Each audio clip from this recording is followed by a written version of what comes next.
Welcome guys, today I'm not going to learn something new. Today I'm going to burn something into my head so that I don't even need to think about it. We are here with my Subaru STI and we are here to talk about rev matching. I can do it smooth, I can make it feel great, I can make it sound great, especially with this car. But it still does not feel natural. It's still not a basic instinct. So I need to focus on it, I need to think about it, and well, the moment you think about something, you might miss the next thing. So let's try it out, jump in and see how far we get today. So the plan is simple: find a nice stretch of quiet street, press the clutch, blip the throttle, put the gear in and clutch out smooth. Like this one. And do it again and again and again until my ankle is bored of me explaining it. Oh, now this one was bad, I'm sorry for that. Oh, this is one of these things feeling very, very good if you get it right. But the second you think about it, it turns into a mess. Okay, well, the first few downshifts were okay. They were smooth enough, but I can still hear that voice in my head going, now, blip. And that's not where I want to be. I just want to hear that moment of the engine and react, and not going through a mental checklist every time. Okay, so let's give another try. And, well, that was good. Oh, that was a little bit too much throttle. This was just perfect. That's addictive. Once you get it right, it feels so good. You just want to chase that moment, chase that feeling again and again. This one was bad, but it was on purpose. I just wanted to slow down the car.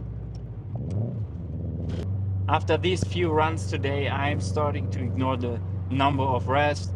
I don't care about the dashboard anymore. I'm just focusing on the engine sounds. And the moment it dries, I blip the throttle. Oh wait, that was the fifth gear. Sorry for that. Yeah, but now it feels more and more natural. I'm thinking much less about it. But you see, that's what I mean with overthinking. The second you overthink something, wow, this was great. That was a bit too much throttle. That was perfect. Guys, I have the feeling I'm getting closer. Step by step, slowly, but I'm getting there. I've got that feeling. It's there.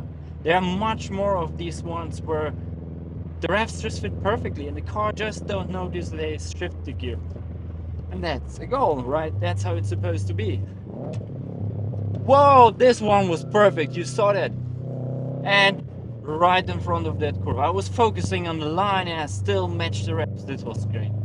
But that's what I was afraid of. You know, in case you overthink, everything turns into a mess. Now let's take the next one. Yeah, this, oh my god. I'm so glad I have that on video. What's funny is the smoother I get, the less I think about it. You see, just like that. And that's the point. My feet are doing all the work without needing the board meeting in my head to approve everything. And that's great. Look at this. Yeah, heel 2 shifting, well, isn't there yet. I guess this is still in that board meeting stage. But the rev matching itself seems to getting there, okay? It seems to more or less turn into some kind of muscle memory. If I just rely on that basic instinct and just react, like you see this, I'm still messing it up a little bit compared to when I really focus on it, when I really think about matching the revs. If I watch the dashboard, watch the number of the revs and try to match them, that's definitely going to turn out better. But it's already in some kind of little basic instinct. Well, I believe there was nothing flashy for today, just the unglamorous work of mine, repeating this motion again and again with the hope it becomes natural instinct. Yeah. However, there was one milestone reached. I am now able to perform 10 proper downshifts in a row without messing up once. And that's a good thing, isn't it? Next time I'm going to mix that up with some corner entries and see if it holds up when my brain is focusing on keeping the line instead of matching the revs. But anyway, thank you for watching. That was a great video, and drop in the comments if you what you did like, what you did not like, and in case you have any kind of advice for me how I can improve, you're welcome to drop it in the comments. Thank you and see you next time.